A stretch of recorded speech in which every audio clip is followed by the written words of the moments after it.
প্রথমে বলে দেওয়া ভালো আমি big fan of Rayan Rafi. ঠিক আছে? রায়ান রাফি একজন পরিচালক যে একজন বাংলাদেশের শিক্ষিত পরিচালক, নাম্বার 1 পরিচালক বলা চলে। তাকে এই তকমাগুলো দেওয়া যায়। তিনি বাংলাদেশের একমাত্র সুপারস্টার পরিচালক যার নামে সিনেমা চলে, যার নামে লোকে টিকিট কাটে। তো তার কিন্তু শুধুমাত্র কোনো নায়কের সাথে কোলাবোরেশন বা তার কিন্তু শুধুমাত্র কোনো নায়িকার সাথে কোলাবোরেশন দেখার জন্য আমি ওয়েট করে থাকি না। তার ছবি দেখার জন্য আমি ওয়েট করে থাকি। তো সেখান থেকে দাঁড়িয়ে তার তার নিজস্ব ছবি সেটা দেখার জন্য ওয়েট করে থাকি। প্রেশার কুকারের ফার্স্ট কুক বা হুইসেল এসছে আরকি বলা চলে।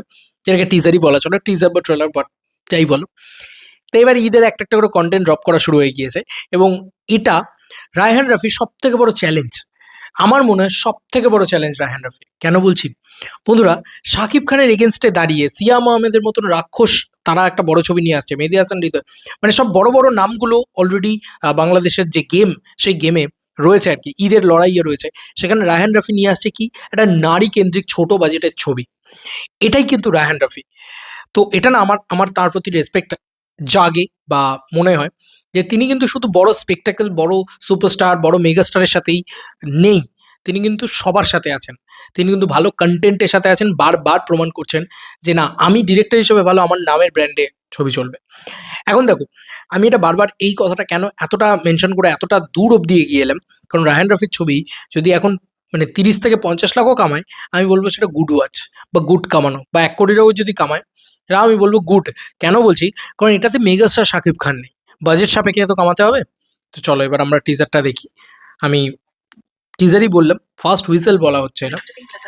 তার মানে তারা আবারও কিন্তু আরেকটা জিনিস আমি বলতে খুব চাইছি, এটা কিন্তু চরকি আলফাই বাদ দিলেও মানে তারা এই ছবিটার সাথে কিন্তু যুক্ত নেই সম্ভবত, আমি যদি খুব ভুল না করি তো। তারপরেও কিন্তু এই ছবিটার লুক অ্যান্ড ফিল কিন্তু বেশ ভালো।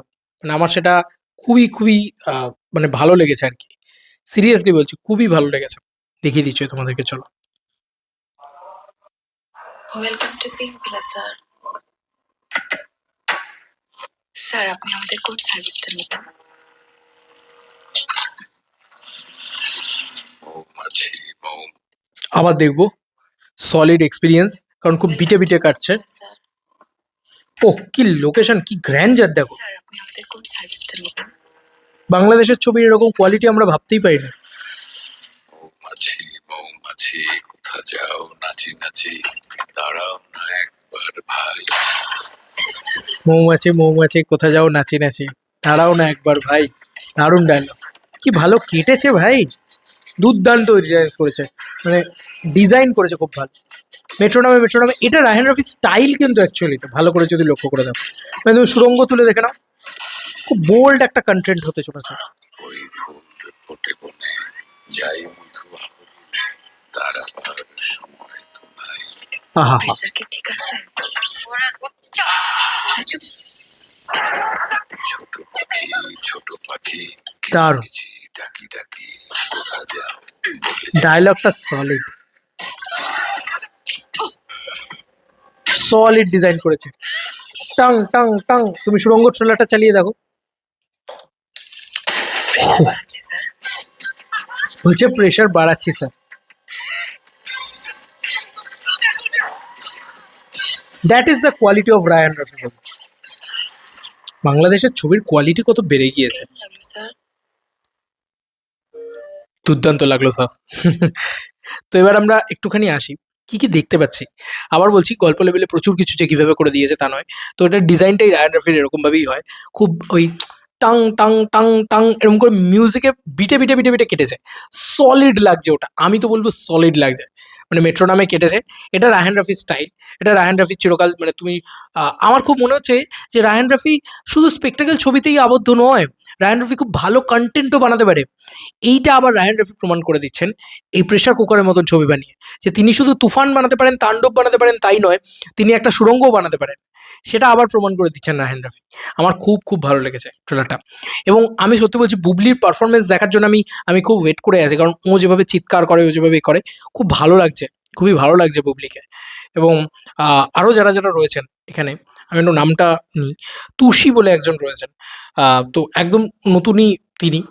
তো আমার কাছে নতুন কারণ আমি যেভাবে তার কাজ দেখিনি। তো আমার খুব ভালো লাগছে যে তার পারফরম্যান্স এবং আমরা যতদূর যা বুঝতে পারছি যে ঢাকা শহরে মানুষ আসে কি করতে, টাকা কামাতে। মানে ঢাকা শহরটা হচ্ছে আমাদের এখানকার কলকাতার মতন। পশ্চিমবাংলায় তো অনেক কিছু আছে, কিন্তু একটা কলকাতায় মানুষ যায় হচ্ছে অতিরিক্ত টাকা কামাতে, কিন্তু কলকাতা মানুষকে এরকম প্রেশারাইজ করে। সিমিলারলি ঢাকা শহরেও এই কনসেপ্টটাকেই নিয়ে এসছেন রায়হান রাফি, এই জিনিসটাকে নিয়ে এসছেন রায়হান রাফি, যে একটা মাসাজ পার্লারে তারা টাকা কামাতে যাচ্ছে, মেয়েগুলো, এতগুলো মেয়ে, এবং তারা মাসাজ হচ্ছে, তার সাথে সাথে ক্রাইমগুলোকে দেখিয়ে যাচ্ছে, তার সাথে সাথে প্রবলেমসগুলোকে দেখিয়ে যাচ্ছে, এবং ওই যে বলে প্রেশারটা একটু বাড়িয়ে দিই, প্রেশার কুকারে কী হয়, দম হয়, এবং দম হয় ফেটে যায় বেশিক্ষণ যদি তুমি রাখো, হয় সিটি মারে, সিটির আগেও যদি বন্ধ করে রাখো প্রেশার কুকার বাস্ট করে। তো সেই জিনিসটাকে কিন্তু এক্স্যাক্টলি এখন দেখা যাক যে এটা কতটা মানে ডিপলি গিয়ে রায়হান রাফি ইয়ে করতে পারে এই সিনেমার ভিতরে, মানে কতটা ডিপলি এটাকে নিয়ে ট্রিটমেন্ট করতে পারে, বা কতটা মানে পার্সোনাল ট্রিটমেন্টটাকে কতটা ভালো করতে পারে, মনের মরণ, মানে মনের যে মানে এক্স্যাক্ট, আমি ওয়ার্ডটা মরণ নয়, এক্স্যাক্ট ওয়ার্ডটা মমনে, মানে যেটা একদম মনের গভীরে ঢুকে যাওয়া, সেই জিনিসটা কতটা ভালো করতে পারে সেটা আমি দেখতে চাইছি আর কি। আমার সত্যি বলছি লুক অ্যান্ড ফিল ওয়াইজ খুবই ভালো লাগলো। আমার কিন্তু কখনো মনে হয়নি যে আমি খুব চিপ একটা কন্টেন্ট দেখছি, যেটা বাংলাদেশি ছবির ক্ষেত্রে আজ থেকে 4-5 বছর আগে মনে হতো। ইভেন জঙ্গলি ছবিটার ক্ষেত্রেও কিন্তু খুব চিপ মনে হয়েছিল, লুক অ্যান্ড ফিলটা বলছি। কিন্তু তুমি অবাক হবে, মানে আগে এটা হতো যে আগে শাকিব খানের ছবি বাদ দিয়ে বিগত যে কটা ছবি আসতো সব কটা ছবি খুব চিপ লাগতো, এখন কিন্তু সেটা লাগছে না। তো এইটাতে বাংলাদেশ একটা উন্নতি করেছে বলে আমার ধারণা, এবং রায়হান রাফির ছবি মানেই অলওয়েজ স্পেশাল। তো ওই মিউজিকের যে ট্রিটমেন্টটা, বা যে কি বলবো, মেট্রোনামের যে ট্রিটমেন্টটা, ওইটাতে সাউন্ড ডিজাইন সলিড সলিড, এটা নিয়ে কোনো সন্দেহ নেই। আচ্ছা, আরও কিছু জিনিস আমার বলার আছে, সেটা হচ্ছে যে এই যে মাসাজ পার্লার চালাচ্ছে, তার মানে এরা কিন্তু ক্রাইমের সাথে যুক্ত হচ্ছে হয়তো, বেশি টাকা কামাবার লোভে ঢাকা শহরে এসে। এবার তাদের উপরে কি কি প্রেশার পড়ছে, এবং সে প্রেশার কুকারের মতন ফার্স্ট হুইসেল দিচ্ছে, হুইসেল দেবে, তারপরে হয়তো বাস্ট করবে। এরকম একটা ডিপ কন্টেন্ট নিয়ে কাজ করেছেন রায়হান রাফি।